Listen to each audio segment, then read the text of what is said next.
Okay, what are you doing? Sleeping? Eating? Something else we don't want to know about? Stop everything and watch this video, because the next update contains huge changes for the ARK of Osiris metagame and you want to know about it.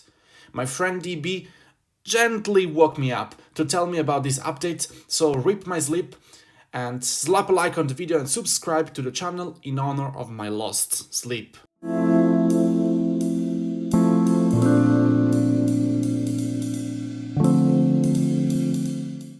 Hello everybody, Wick Gaming here, and today we are going to discuss about this massive update regarding ARK of Osiris. Let's go straight into it. Okay, wait, what's that? Spring Festival events? Who the hell cares? Go away! Okay, sorry for the interruption. In order to ensure governors can have the battles of their dreams, blah blah blah, we will be making the following adjustments. Okay, at this point, I'm always scared to continue reading, so let's do it together. 1. In order to allow more alliances to participate without making significant changes to the current rules, alliances that are not in the top 20 of their kingdom will now be able to take part in the ARK of Osiris, grouped separately with other alliances of similar power levels. For exact details, please see the event page after the update. Okay, this is wonderful. It's always good to bring more people into the competition, especially if they have, and I hope they do, as it is my understanding, a dedicated matchmaking. We will check this again after the update hits the game, but overall, A++. 2. Increase the number of teleports earned after the first occupation of an obelisk from 5 to 8, which is great. Teleports can now be used even if troops are not in a building. What? No, wait. What does it mean? That we can teleport when our troops are on the field? That we don't need to reinforce cities or buildings before trying to get our spot at the obelisk? Because some people may be happy about this, but I'm honestly not. This is a huge simplification of the strategy that any alliance will use.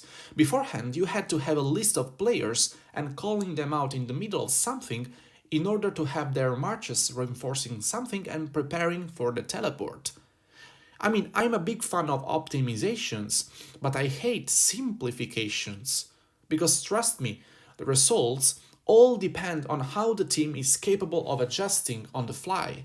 For example, after a long battle for the ARK and you still need to TP, so you have less troops ported forward. Okay, I don't like this.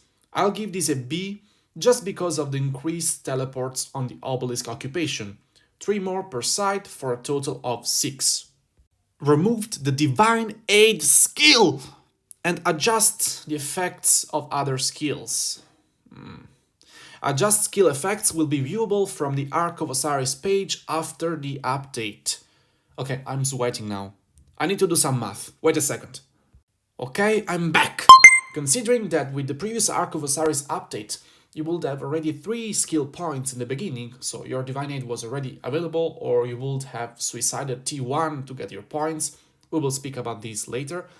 When your obelisks are occupied, you would already have 15 players ported forward, which is half of the team. Then waiting another 720 seconds, or 12 minutes, to have another Divine Aid available. This particular skill has been in the center of any strategy. I mean, I've seen many teams playing with many different skills, but all the teams had one thing in common, just one: Divine Aid. But considering the increased teleports with the obelisk first occupation, you will have 16 at the beginning, so 1 more compared to the 10 plus 5 of the first Divine Aid, and you will get 1 teleport for every 5 minutes of continuous occupation of the obelisk. So after 12 minutes, you'll get another 4, 2 per side, which summed up to the previous 16, it's 20, and nothing more. With the previous obelisk occupation, you would have 10 plus 5 of the first Divine Aid, plus 4 with the refreshes of the teleport chances after 12 minutes, plus another 5 from the second Divine Aid, for a total of 24. So around minute 41, when usually the second Divine Aid is activated, the result is that you will have 4 less players teleported to the front compared to any previous strategy. Okay, this is interesting, to see how teams will adapt. We'll see. Of course, you will be able to use the same skill points that you don't use for this Divine Aid anymore, which is 3 plus 3, usually 6, for other skills. So overall, it's an A for me. 4. Adjust the rules for occupying buildings. First occupations will now take 3 minutes, which they always did, and further occupation will take 2 minutes. Okay, this is both good for who loses a building and for who gets one on the opponent's side. This because if you recover it right away, you will lose less points because you will occupy it after 2 minutes. But if you don't, the enemy will start generating points sooner, which is very bad. I predict many strategies to be leaning on the buildings, at least for the first part of the new metagame in Osiris League Season 4. So I like this. Overall, for me this is an A+, because this will mix things a little bit up and give now a fresh start to the building strategy. Number 5. Adjusted the rules for gaining energy points. Energy points are now gained faster. Alliances will no longer get a boost to their energy points after suffering heavy troop losses. But alliances on the side currently losing will get a boost. OMG. This completely nullifies the strategy of suiciding T1 on the enemy in order to gain skill points. Many teams had no clue of what we were doing to gain all of those points at the beginning. Basically, when you get a certain number of severely wounded units, you get 1 skill point, no matter if the sevs are T5 or T1. Even better with T1, because 100% of those troops get severely wounded, so you can gain points actually much faster. Take a look at my energy bar in the example and see how it jumps after suiciding some T1s. This will not exist anymore. RIP! So the side losing will now be able to gain points faster, which is interesting because one single arc can change the course of a battle, so having more skill points to use in the middle can be a game changer for the losing side. Overall, I will rate this adjustment with a B+. We have to see how it actually works and how fast you can gain skill points.